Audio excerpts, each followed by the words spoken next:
Buenas tardes a todos, buenos días o buenas tardes, donde sea que se encuentren. Es un placer darles la bienvenida a este seminario web de EMAS sobre los efectos a largo término de THM combinado oral personalizado y cómo elegir según las necesidades de los pacientes. Es un placer tenerlos acá y vamos a presentar en breve a nuestras oradoras.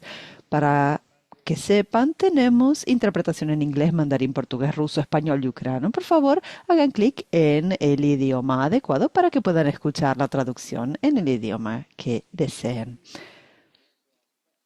Cuando quieran hacer preguntas, por favor, utilicen la sección de preguntas y respuestas en la parte inferior de su pantalla para las preguntas.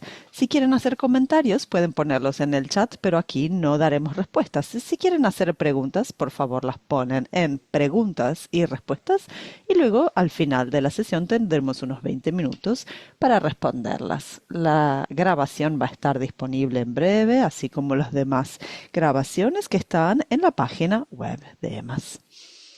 Entonces es un placer presentar a nuestra primera oradora, que es Larisa Leshenko, de Kiev, en Ucrania, del Departamento de Morfología del Instituto de Cardiología de Medicina Regenerativa en Ucrania. Es un placer tenerla acá con nosotros, hablando sobre los efectos cardiovasculares. Gracias. Muchísimas gracias y gracias por haberme invitado.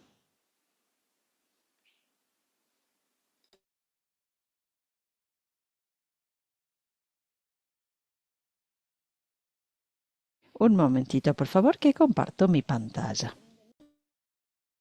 Mientras tanto, queremos recordar a nuestros participantes que pueden participar de manera activa. Dejen sus preguntas y comentarios para nuestros oradores y tenemos una sesión de preguntas y respuestas al final de las presentaciones. Gracias. Le dejamos la palabra a doctora Mishenko. Gracias. ¿Pueden ver bien mi pantalla? Sí. Bueno, es un gusto para mí estar acá, tener la posibilidad de hablar sobre los beneficios cardiovasculares, las limitaciones y las indicaciones de TMH desde el punto de vista de los cardiólogos. Aquí tenemos mi declaración de conflictos de intereses y comencemos con la parte de epidemiología. Las enfermedades cardiovasculares son la causa principal de mortalidad en mujeres en Europa, Estados Unidos y en el mundo. Uno de cada tres mujeres mueren de SB. Y los países representados en la Sociedad Europea de Cardiología, el 46% de las muertes femeninas son causadas por SB y como pueden ver, pero quizás uno no se esperaría, es más significativo que en los hombres. Es uno de los factores de riesgo más grandes para ambos géneros. En los hombres, la SB, la mortalidad y la morbilidad aumentan con el aumentar de la edad, mientras que en las mujeres, el comienzo de la menopausia es un punto determinante en el aumento de incidencia de enfermedades cardiovasculares. Las mujeres antes de la menopausia están protegidas y después de la menopausia pueden tener complicaciones, como pueden ver en los resultados del estudio Framingham. Las mujeres con posmenopausia tienen 2 a 6 veces más riesgo que las mujeres en premenopausia en el mismo grupo etario. La asociación entre menopausia y cardiopatología no está limitado a la arteriosclerosis. Un análisis reciente de la base de datos coreana ha mostrado que mujeres con menopausia prematura a menos de 40 años tienen un riesgo más alto de problemas cardiológicos del 33% y riesgo de fibrilación atrial del 9%. Los mecanismos de menopausia y SB han sido establecidos. Y la falta de estrógeno endógeno activa diferentes modos patológicos de formación, con obesidad central, anormalidad, overdrive simpatético e hipertensión, con una intensificación del estrés oxidativo, la activación de la inflamación sistémica, que son lo que lleva a la arteriosclerosis. Muchos estudios han probado esta idea de que la THM pueda retrasar estas enfermedades cardiovasculares. Algunos estudios observacionales han demostrado esta idea, pero los resultados del ensayo clínico The Women Health Initiative no confirmó estas hipótesis. Y ahora sabemos el motivo, por la edad y por la duración de la menopausia. La edad mediana de las mujeres en estos ensayos clínicos aleatorizados grandes era de 63 años de edad. Y quizás este hecho sea el motivo principal del por qué los resultados de este ensayo no fueron positivos. Sin embargo, el análisis futuro de los resultados de la WHI nos abren la ventana de oportunidades de la THM. Y esta ventana de oportunidades tiene que ver con el tiempo en hipótesis. Según esto, el estrógeno genera efectos beneficiosos en el endotelio saludable. Y confirmado por dos ensayos clínicos aleatorizados grandes. El primero, EPAT, en mujeres sin enfermedades cardiovasculares preexistentes, y el uso de estrógeno resultó en una reducción de la enfermedad. Y en el ensayo WellHeart se vio que el estrógeno o el estrógeno combinado con progestina como tratamiento no estaba asociado con un cambio en arteriosclerosis con mujeres con problemas coronarios. Esta hipótesis fue demostrada o confirmada en 3 metaanálisis grandes de THM y riesgo cardiovascular. El resultado de la Cochrane Library muestra que la THM oral, comenzada 10 años después de que comienza la menopausia, tiene un impacto positivo en el punto final combinado, que era un infarto de miocardio no fatal con un 48% de reducción de riesgo. Y la conclusión del siguiente metaanálisis, publicado en el 2020, que la THM iniciada en mujeres en más de 10 años después de la menopausia no está asociada con un mayor riesgo de muerte cardiovascular. Y estos 3 metaanálisis también mostraron la reducción del riesgo relacionado con mortalidades por todas las causas en aquellas mujeres más jóvenes,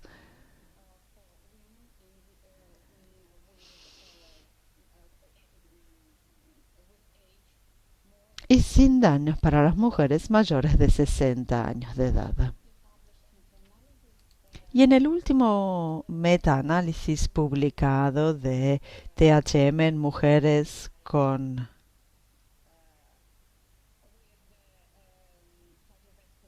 enfermedad cardiovascular, bueno, este metaanálisis incluyó 3 ensayos clínicos aleatorizados y 6 estudios observacionales. Y en este metaanálisis también se vio una ausencia de diferencias significativas entre quienes utilizaban THM y controles de infarto de miocardio, muerte cardiovascular y ACVs, así como resultados secundarios en China con ataques isquémicos. Estos resultados se obtuvieron en mujeres con enfermedades cardiovasculares. Esto es algo que quisiera enfatizar. Este estudio confirma que no hay beneficios de THM para prevención secundaria, pero destaca la falta de evidencia de la importancia de la toma de decisiones compartidas al gestionar los síntomas de menopausia de las mujeres con enfermedades cardiovasculares. Pasemos a los aspectos prácticos del enfoque individualizado a la elección de la terapia hormonal en la menopausia.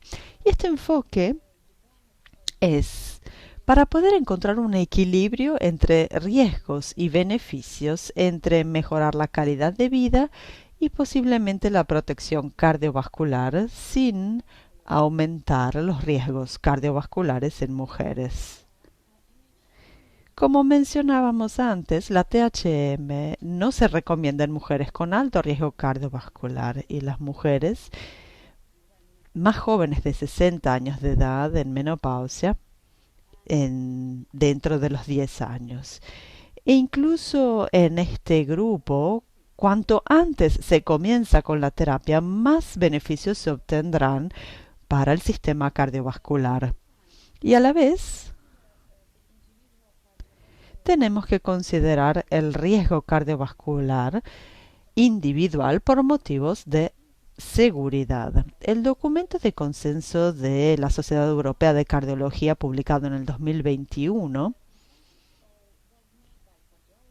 fue un consenso realizado por cardiólogos, endocrinólogos, ginecólogos, y los puntos prácticos principales de este consenso son: el primero, que en la actualidad la única indicación que tenemos de terapia hormonal en la menopausia es indicada para aliviar los síntomas de la menopausia, para tratar los sofocos severos. Las dosis y los tipos de regímenes de terapia hormonal de la menopausia, así como la edad de comienzo, son cruciales para la seguridad de la THM. Y un punto muy importante antes de comenzar con la terapia hormonal es realmente estimar los factores de riesgo cardiovasculares y calcular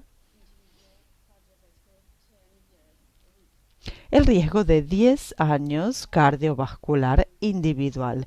En algunos casos, en los casos en los que no se está seguros, hay que considerar la medición de el calcio arterial coronario con un CAC a través de la tomografía computada. Y esto es importante porque la terapia hormonal en menopausia no se recomienda en mujeres con alto riesgo cardiovascular ni tras un evento de enfermedad cardiovascular.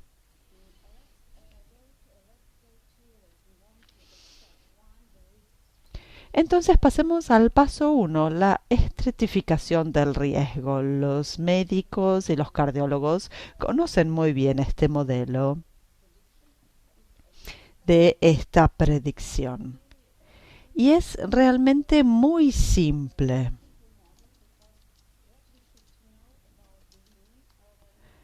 ¿Sobre qué tenemos que saber sobre las mujeres cuando tenemos que hacer la estratificación del riesgo cardiovascular?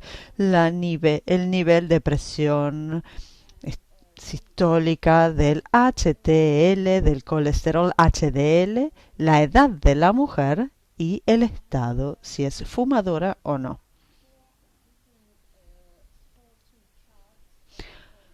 Hay dos tablas diferentes para los países con diferentes riesgos cardiovasculares en la región europea.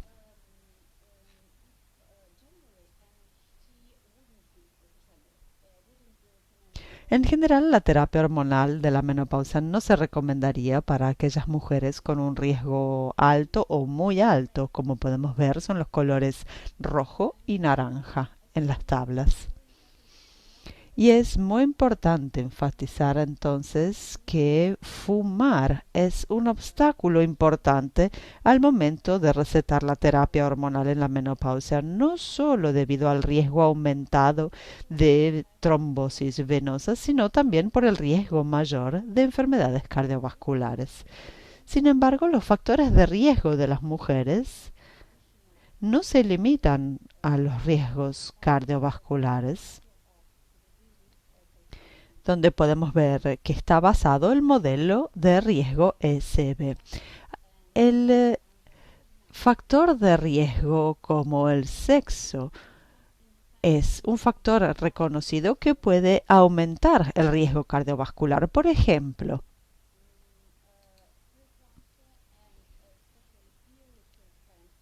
la preeclampsia y la preeclampsia precoz aumenta el riesgo de enfermedades cardiovasculares en un futuro de 2.2 y 7.7 respectivamente. Por esto la anamnesis tiene un rol fundamental en la evaluación clínica de una mujer y en el proceso de toma de decisiones.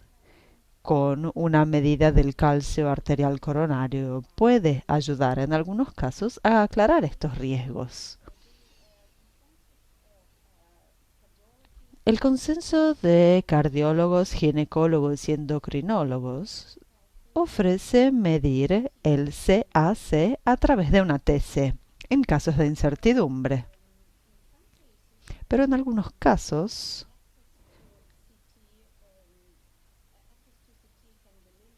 el acceso a una TC puede verse limitado y en estos casos entonces podríamos utilizar un ultrasonido como método alternativo.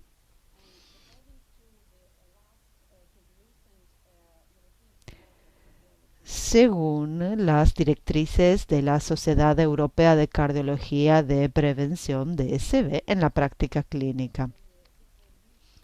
Si tenemos un puntaje de calcio coronario igual a 0 o placa arteriosclerótica ausente, esto significa que el riesgo será bajo y se puede encender así la luz verde a la terapia hormonal de la menopausia. En algunos casos se podría utilizar la terapia hormonal en la menopausia con mujeres con alto riesgo cardiovascular o enfermedad cardiovascular establecida, pero esta tiene que ser una decisión compartida entre ginecólogos, cardiólogos y quizás también neurólogo. Pero esta es una decisión que tiene que basarse en una evaluación completa en la mejoría y en la optimización del tratamiento de la enfermedad cardiovascular y el control de los factores de riesgo cardiovascular según los estándares basados en evidencia y los síntomas vasomotores persistentes severos a pesar de un tratamiento con estrógeno. Los expertos proponen entonces que la opción más segura de terapia hormonal en la menopausia para estas mujeres sea una dosis baja de estradiol transdérmico y en bajas dosis utilizados durante los periodos más breves de tiempo. El tercer paso es la elección del tipo de THM en función del perfil lipídico. Esto es un punto más que tenemos que considerar al momento de realizar la elección del tipo de THM. Los estrógenos transdérmicos son recomendados en casos de hipertrigliceridemia. En otras alteraciones del perfil lipídico se prefieren los estrógenos orales porque induce a una elevación del colesterol positivo e induce a una reducción del colesterol total y el LDL. Y la lipoproteína LPA. Entonces es una lipoproteína muy interesante y ahora es un nuevo factor de riesgo. no solo de enfermedades cardiovasculares, sino también de estenosis, de válvula aórtica. Hasta ahora, lamentablemente, no hay medicamentos y muchos fármacos ahora están siendo estudiados y se encuentran en segunda y tercera fase de ensayos clínicos aleatorizados. Y es por eso que la capacidad del estrógeno de reducir la LPA es bastante específica y potencialmente beneficiosa. Y el próximo paso será la elección de los componentes de la THM. Por supuesto, para mí y para los cardiólogos es muy simple. La primera opción son los estrógenos, porque yo conozco solo el estradiol, que es un estrógeno natural y que puede ser definido como el estrógeno más simple. Y el uso de estos estrógenos del estradiol es más seguro en comparación con respecto a la trombosis venosa y a los accidentes cerebrovasculares isquémicos. En comparación, el CCE se utilizó y puede ser parcialmente responsable de los resultados negativos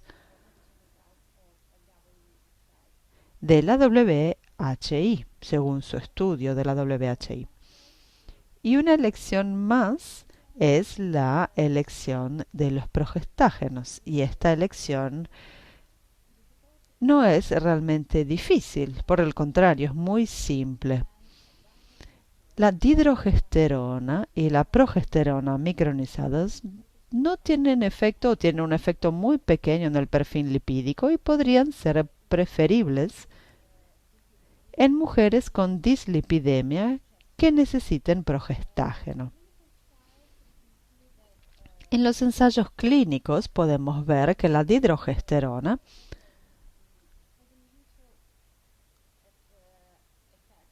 tenga un efecto neutro y no antagoniza los efectos cardiovasculares beneficiosos del estrógeno, ni causa riesgos de mortalidad. Y una combinación de dihidrogesterona y estradiol reducen el riesgo de mortalidad en comparación con otros progestágenos iniciados con las mujeres menores de 60 años de edad. Bueno, estimados colegas, déjenme entonces resumir con nuestros mensajes para llevar a casa. La THM puede reducir la mortalidad por SB si se inicia durante el periodo postmenopáusico precoz. Y antes de comenzar la THM se debe calcular el riesgo cardiovascular individual a 10 años. Hay que considerar la medición del CAC con TC cuando exista incertidumbre sobre el riesgo cardiovascular individual. Las alteraciones del perfil lipídico deben tenerse en cuenta a la hora de elegir el tipo de terapia hormonal. Y no todas las terapias hormonales en la menopausia son iguales. La combinación de estradiol y dihidrogesterona reducen el riesgo de mortalidad en comparación con otros progestágenos cuando se comienza en mujeres con menos de 60 años de edad. Muchas gracias. Muchas gracias, profesora Mishenko. Esta ha sido una revisión muy buena y muy clara sobre las enfermedades cardiovasculares y la terapia hormonal en la menopausia. Ha sido un placer tenerla con nosotros. Muchas gracias por habernos dedicado su tiempo. Muchas gracias por la presentación y les recuerdo a todos que si tienen preguntas las pueden poner en preguntas y respuestas. Bueno, volveremos a las preguntas luego de la próxima presentación y ahora vamos a presentar a la doctora Suvana Kandilkar, quien es endocrinóloga y ginecóloga en Mumbai. Tiene un gran historial de investigación y de trabajo en menopausia y ha sido un miembro muy activo de FOXI. Así que, doctora, le damos la bienvenida. Muchísimas gracias a todo el equipo de EMAS por haberme invitado acá. Muchísimas gracias, doctora Larisa. Yo también voy a estar hablando sobre la terapia hormonal en la menopausia. ¿Puedo compartir mi pantalla? ¿Pueden ver mi pantalla? Sí, excelente. Muchísimas gracias.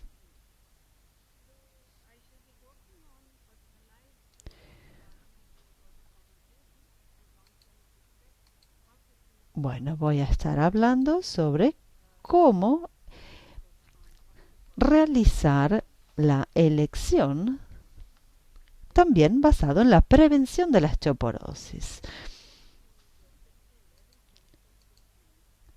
Según la declaración del censo del 2011 en la India, la población total era de 1.21 mil millones y mujeres el 48,46%. Y se prevé que la esperanza de vida al nacer de las mujeres sea de 72,3 años, lo que provocará el aumento del número de mujeres posmenopáusicas.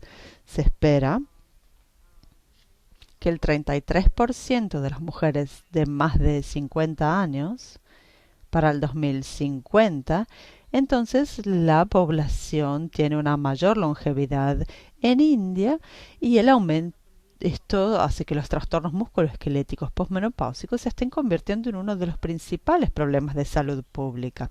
Si vemos la población mundial en comparación con las mujeres posmenopáusicas, en el 1990 la población mundial era de 470 millones, mientras que para el 2030 se espera que sea 1.2 mil millones. Los países desarrollados y los países en vías de desarrollo tienen sus diferencias y esperamos tener el 24% de la población de las mujeres en países desarrollados para el 2030 en el grupo etario posmenopáusico. Entonces, la transición de la menopausia, si vemos aquí la transición, hay dos cambios que suceden. Uno es del estradiol, que se ve cómo se reducen los años de perimenopausia con los cambios fisiológicos a medida que las mujeres se acercan a la senectud reproductiva y esta transición puede durar muchos años con fluctuaciones impredecibles y variables de los niveles hormonales circulantes y el cese permanente de la menstruación resulta en la pérdida de la actividad folicular ovárica. Y esto corresponde con los niveles de hormona folicular estimulante. Entonces, la edad promedio, según los países de la menopausia, va variando. Pueden ver que se ve muy bien acá. En América Latina es 47,2, en los Estados Unidos 49,1. En Rusia 50, en Europa 50,5. En India, en uno de nuestros estudios, vimos que la edad promedio de la menopausia es tan bajo como 46. Por supuesto, India es un país muy grande, con una enorme diversidad, entonces se encontró que la edad promedio es más o menos 51 años. Veamos entonces la salud ósea y el efecto que tienen los estrógenos en la salud ósea. El efecto principal de los estrógenos es la prevención de actividad de osteoclastos, lo que previene la pérdida ósea. Entonces, poco efecto en los osteocitos por sí y hay una hormona que actúa un fármaco que construye el hueso, que es en los osteocitos. Entonces tenemos una regulación de la remodelación, tenemos una disminución de la resorción ósea y el efecto principal está en los osteoclastos. Entonces, si tenemos una mujer con una dieta con poco calcio y tiene una pérdida de estrógeno, tiene deficiencia de calcio, entonces hay una baja formación ósea y una deficiencia de estrógeno más pérdida ósea, esto va a llevar a los huesos osteoporósicos,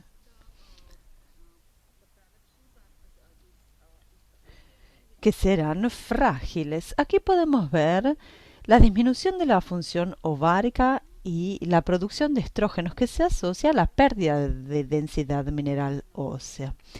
Desde el inicio de la transición a la menopausia, la reducción de estrógenos conduce a una disminución de la masa ósea y la osteoporosis es una enfermedad silenciosa que suele determinarse a través de la primera fractura o midiendo la DMO. Entonces nadie va a controlar esto en un centro o con un médico, que es algo que tenemos que promover, sino la paciente llega ya con una fractura y con una osteoporosis que ha ido aumentando en manera silenciosa. Entonces, opciones de estilo de vida como una dieta adecuada, ejercicio y medicamentos pueden ayudar a prevenir la pérdida ósea y prevenir también el riesgo de fracturas. Y hay algunos síntomas a tener en cuenta que tenemos que considerar que no es necesariamente osteoporosis, pero puede ser una indicación. Por ejemplo, el dolor de espalda por fracturas o falta de vitamina D, pérdida de altura, cifosis y fracturas óseas en caderas, muñecas, columna vertebral. Entonces, si una mujer está teniendo una menopausia precoz a menos de 45 años de edad, tiene un mayor riesgo de desarrollar osteoporosis temprana y enfermedad incluso cardíaca. Entonces, el tratamiento de quimioterapia puede ponerla en riesgo precoz de desarrollar osteoporosis, así como la extirpación de ovarios y la menopausia precoz. El 50% de las mujeres posmenopáusicas tendrán osteoporosis y sufrirán de una fractura a lo largo de su vida. Hay fracturas de cadera, más o menos unas 400.000 fracturas de cadera por año en los Estados Unidos. Unos 15.000 millones de dólares cuesta esto a la sanidad. Y el 50% de quienes sufren fracturas de cadera no vuelven a su estilo de vida anterior. Y muy triste, el 20% morirá como consecuencia de su fractura. Y las fracturas de columna estarán asociadas a dolor de espalda importante, mala calidad de vida y mayor mortalidad. Entonces, consideren lo importante que es la prevención de las fracturas, porque al 20% de las mujeres puede llegar a la muerte. Los criterios de clasificación de la osteoporosis y de la osteopenia es algo muy conocido que muestra que si el índice es -1 o por encima, se considera osteopenia con -1 a -2.5, osteoporosis menos de 2.5 y osteoporosis severa o establecida -2.5 o menos con una fractura de fragilidad. Entonces, si las tratamos, el impacto del tratamiento, como podemos ver acá, en proporción con las mujeres que tienen un riesgo sin tratamiento, el 40% de probabilidad estarán ahí, mientras que solo 2 de 10 tendrán factor de riesgo con tratamiento, que es el 20%. Entonces, no tratados, tratados, podemos ver mucha diferencia entre estos grupos, por lo que hay que considerar la prevención de las fracturas en diferentes niveles. La osteoporosis puede prevenirse desde el comienzo. Antes de diagnosticar la osteoporosis, podemos tener una prevención primaria si queremos prevenir fracturas y se previene, si ya ha sucedido una primera fractura, se pueden prevenir otras. Por esto el tratamiento es importante y el cuidado preventivo es muy importante. Entonces, ¿cómo se evalúa el riesgo de fractura y se diagnostica la osteoporosis? Bueno, hay que evaluar el riesgo de osteoporosis en todas las mujeres posmenopáusicas de 50 años. Hay que hacer una evaluación inicial de osteoporosis, incluyendo una anamnesis detallada, un examen físico y el FRAX, considerando también las pruebas de DMO en función del perfil clínico de riesgo de fractura, y cuanto más alto sea este perfil, se hará también DMO. Y la osteoporosis también puede diagnosticarse en pacientes con una puntuación que tenga una puntuación T entre -1 y -2.5,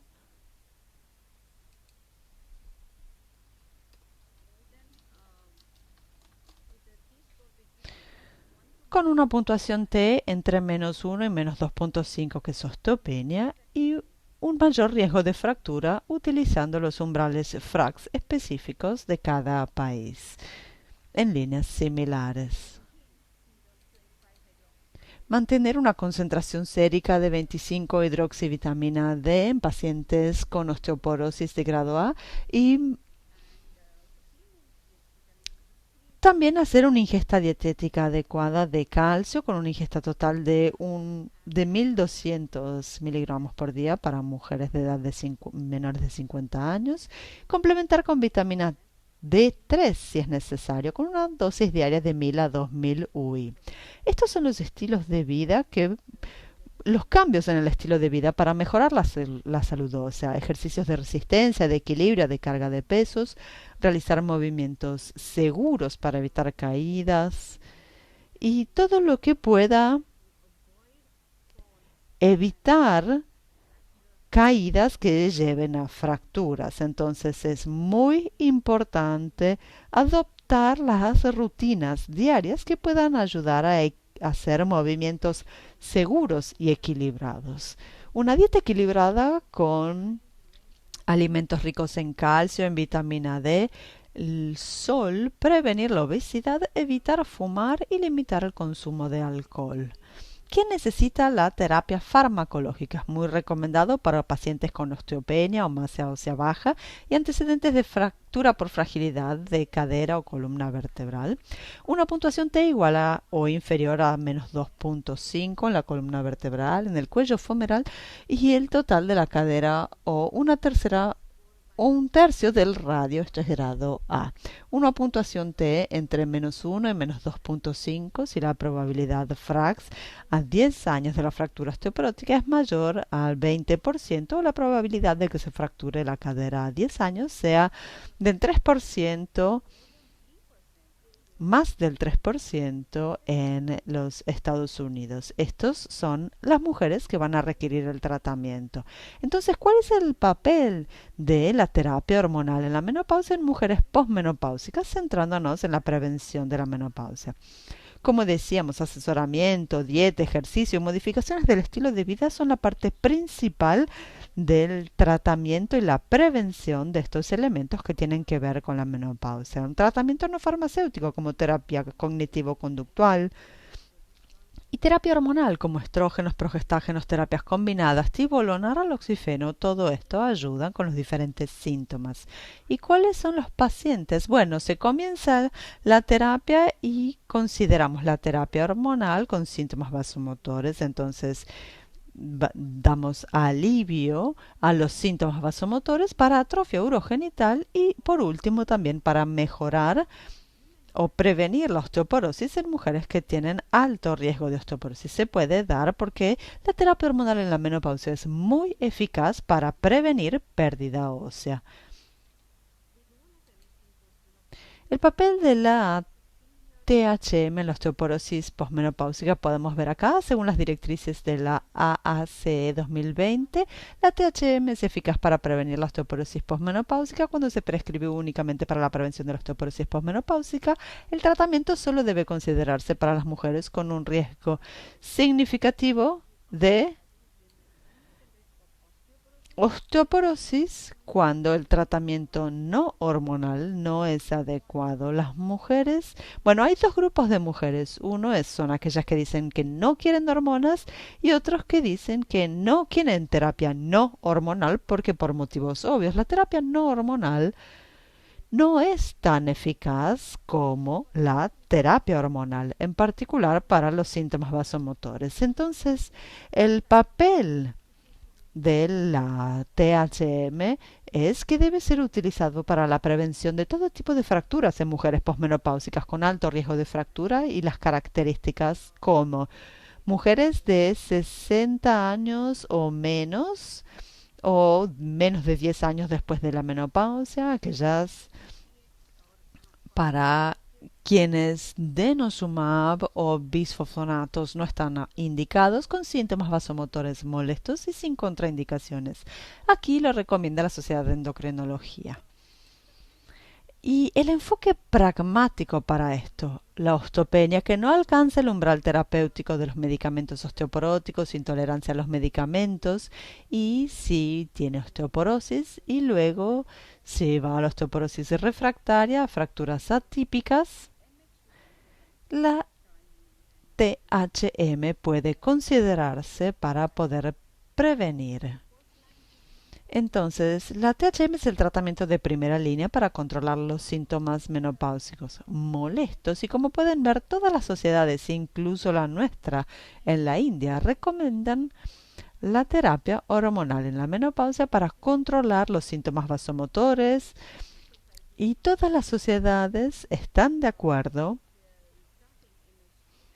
en comenzar la THM como el tratamiento más eficaz para los síntomas vasomotores. Y se tiene que comenzar, EMAS también dice, menos de 60 años, menos de 10 años desde el inicio de la menopausia, es cuando se tendría que comenzar y tiene que haber síntomas significativos para comenzar la terapia hormonal.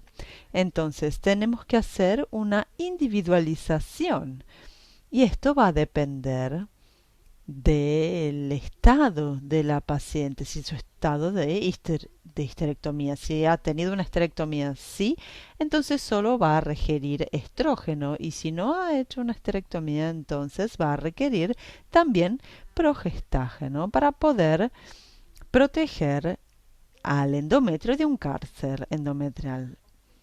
Puede ser en modo oral o transdérmico, con gel, con parches. El transdérmico tiene un perfil de seguridad mayor para aquellos pacientes que tienen un riesgo más alto de dislipidemia y de enfermedades cardiovasculares.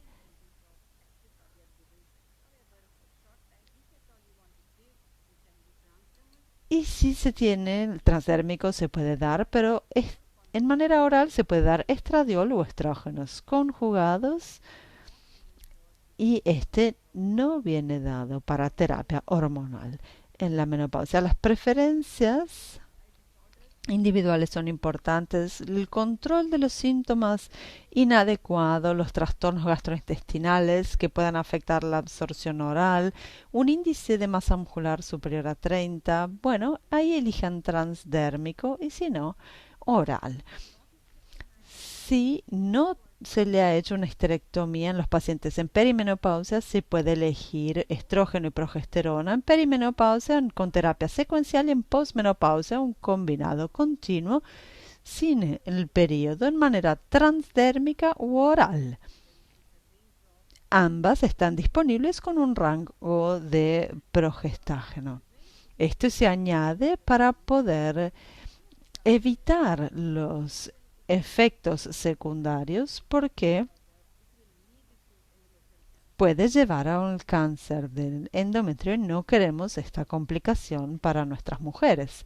Entonces, el tipo de hormona que va a recibir va a depender de si tiene un útero intacto, si se ha hecho una histerectomía o si se ha realizado una ablación endometrial. En ese caso, estrógeno más progestágeno será requerido, ya que puede quedar tejido endometrial después del procedimiento. Entonces, una monoterapia con o sin ablación. Ahí va a depender. Y añadir un progestágeno puede ayudar a proteger el endometrio. Y el ensayo de WHI famoso, tenemos la molécula de modroxiprogesterona y las dos progesteronas han sido más seguras considerando la seguridad del lípida del perfil lipídico y la protección endometrial muy eficaz, como la medroxiprogesterona. Entonces, la incidencia de la hiperplasia compleja con solo estrógeno es muy alto, con placebo también. Entonces, todos los estrógenos, bueno, son diferentes. Y el tratamiento más eficaz para los síntomas vasomotores no son todos iguales. Tenemos CEE, un estrógeno natural que tiene componentes que no se encuentran en las mujeres, son compuestos complejos. Y luego también tenemos un metabolismo que tiene que realizarse y está muy cerca del estrógeno natural, que puede definirse como un estrógeno simple, el E2. Y el EE es un estrógeno sintético que tiene componentes que no se encuentran en las mujeres. Y no todos los progestágenos son iguales. Tenemos diferentes, como por ejemplo la dihidrogesterona, que tiene un buen perfil de seguridad.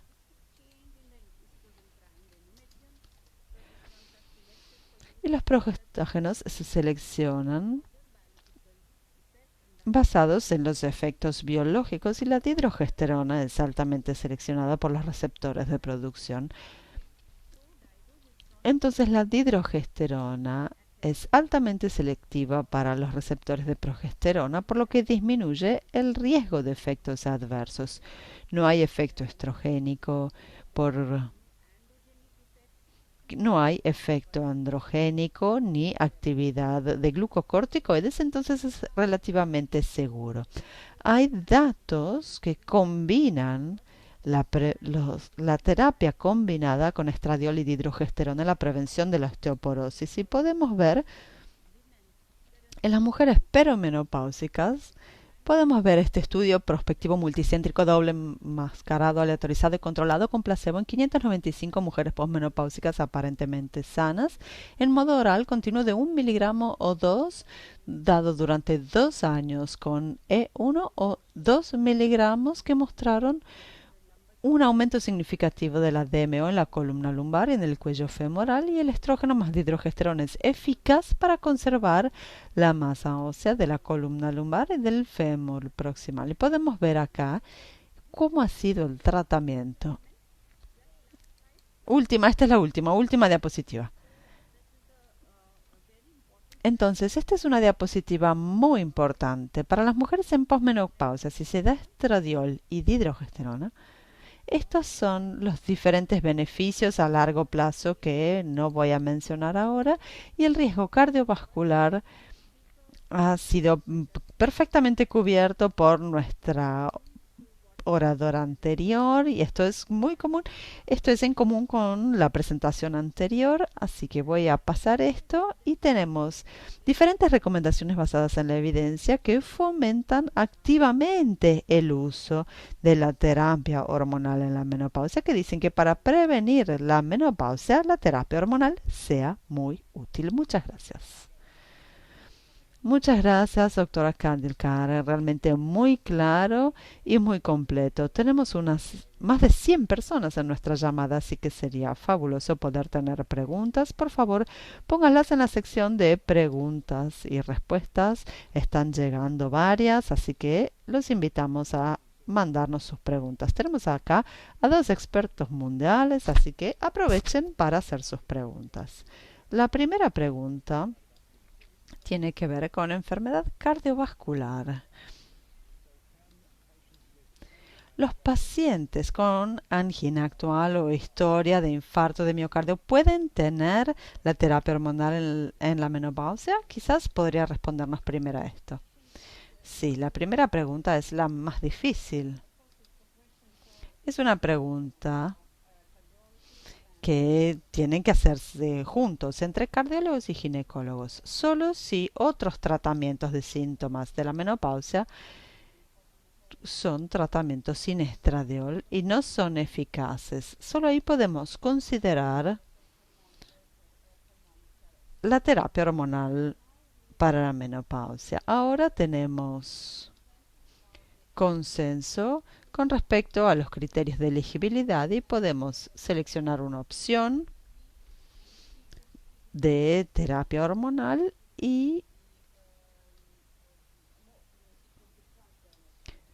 probablemente sería en forma transdérmica. Bueno, y una pregunta que yo tengo. En una de sus diapositivas mostraba un metaanálisis de THM en mujeres que habían tenido eventos cardiovasculares previos.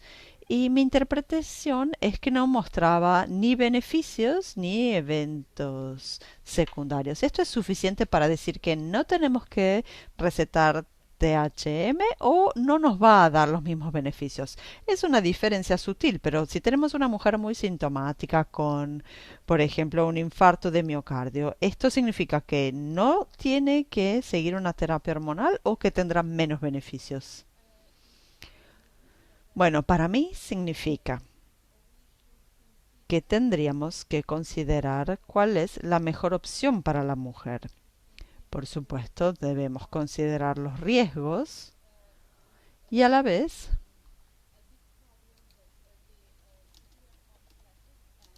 si hay sofocos severos y tendríamos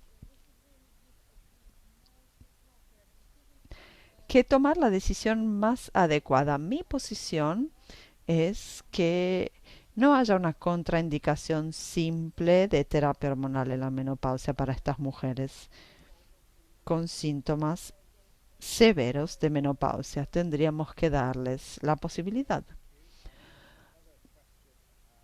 Gracias. Otra pregunta que tiene que ver con esto. ¿Hay riesgos en iniciar en manera transdérmica y micronizada en una mujer con cardiomiopatía en 50 años de edad? Bueno, va a depender del tipo de cardiomiopatía. Si es metabólica, sin complicaciones cardíacas, con una fracción de inyección normal y sin otros factores de riesgo, bueno, no hay limitaciones para la terapia hormonal. Muy bien, gracias. Una pregunta para la doctora Suvarna. Bueno, tenemos muchas preguntas sobre perimenopausia. Por supuesto, hay mucha información ahora sobre la menopausia y el riesgo de la osteoporosis que nos compartía. Pero las mujeres que están viviendo en la perimenopausia, ¿tienen un riesgo mayor de osteoporosis o esto es un riesgo que va a aumentar solo cuando lleguen a la menopausia? Para la perimenopausia ya hay una reducción en los niveles de estrógeno. Entonces, como deficiencia de estrógeno después de los 35, después de que una mujer llega a su masa ósea mayor, las mujeres generalmente empiezan a perder densidad ósea de 1 al 2% por año. Entonces ya han empezado a perder la densidad ósea. Entonces va a depender mucho de cuál era la densidad máxima en su pico de edad. Entonces es importante que esta prevención comience in útero, desde la niñez. Si damos suficiente calcio y suplementos de vitamina D a los niños, este es el grupo etario objetivo para que pueda llegar así a su máximo nivel. Entonces, si la paciente es una mujer fuerte a los 35, aunque pueda perder un 1 o un 2%, va a tener igualmente una buena masa ósea a la edad de la perimenopausia. Pero si ya hay muchos factores secundarios, los llamamos, bueno, si se va a perder un 1 o un 2%, van a empezar a perder al 6%, y estas son las mujeres que tienen causas secundarias o que tienen historial familiar de osteoporosis. Entonces ellas empiezan a tener osteoporosis, pueden empezar a tener osteoporosis durante la perimenopausia. Están llegando más preguntas y dice, bueno, podría estar relacionado con osteoporosis.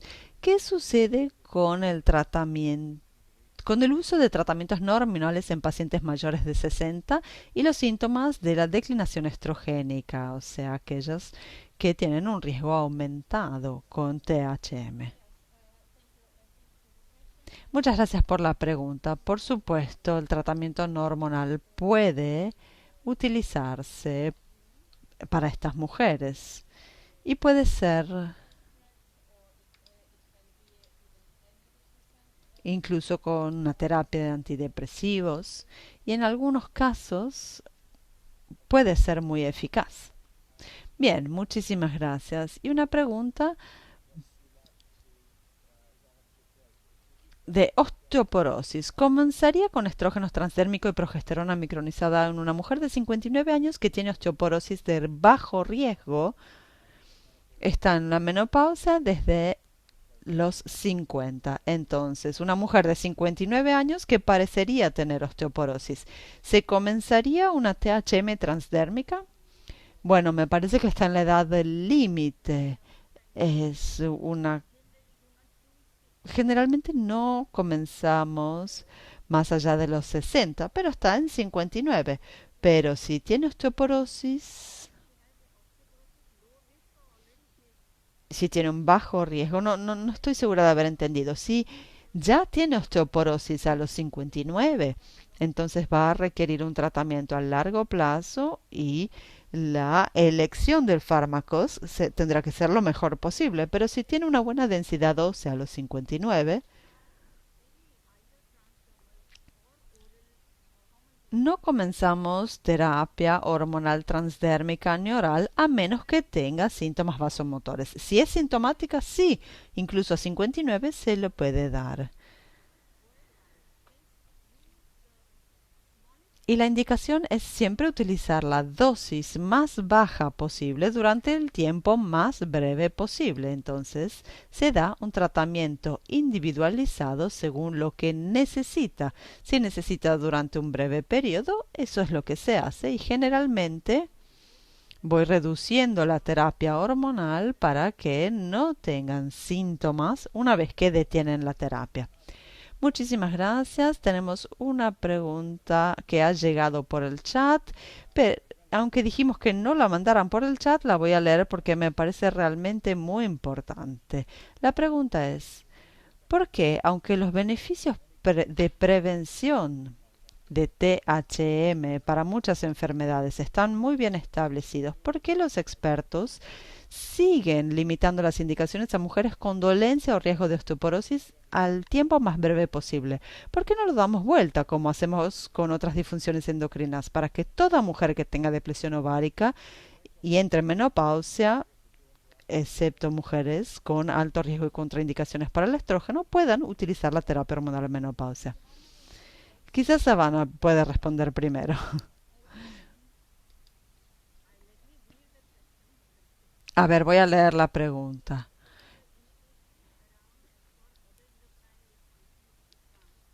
Entonces, ¿por qué no damos vuelta la indicación cuando hay otras disfunciones endócrinas? Bueno, lo que está diciendo, ¿y qué significa? Creo que lo que la pregunta dice, que es muy pertinente, es que hay muchas cosas, la Women's Health Task Force, que limitan el uso de TRH o THM durante el menor tiempo posible. Y nos han mostrado el beneficio claro para la osteoporosis, la enfermedad cardiovascular. Entonces, ¿por qué no hacemos el revés? ¿Por qué no damos terapia hormonal a todos en vez de limitarlo solo a quienes son sintomáticas? Bueno, volvemos al ensayo de WHI, y hubo muchos ensayos más, porque estoy de acuerdo que hubo una selección de pacientes que no fue fabulosa, pero hubo un aumento en la incidencia de cáncer de mama. Entonces, hubo un aumento también de algunos efectos secundarios. Ahora hay mucha evidencia de que si se comienza antes, estos efectos secundarios no se ven, e incluso la incidencia de el cáncer de mama está relacionado con la duración. Entonces, creo que esto tenga que ser individualizado, no una declaración que todas las mujeres se les tenga que dar esto en manera universal, porque esto fue el, el estudio de WHI era hace mucho tiempo, la gente estaba feliz recibiendo la terapia hormonal, pero leímos sobre diferentes efectos secundarios y ahora los pacientes también tienen miedo y no quieren recibir hormonas. Y a la vez, leyendo más sobre la literatura, que hay un número de pacientes que vuelven y dicen, bueno, ¿por qué yo no puedo tomarlo? Tengo más de 60 pero quiero tomarlo.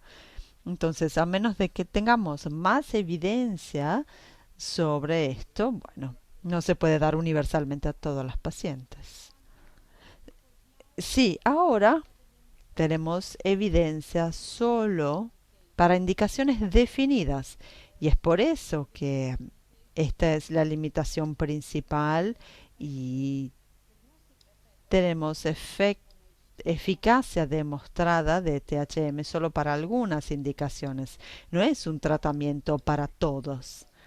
Estoy totalmente de acuerdo y las cosas clave en ambas presentaciones es individualizar el tratamiento, no es un tratamiento único para todos.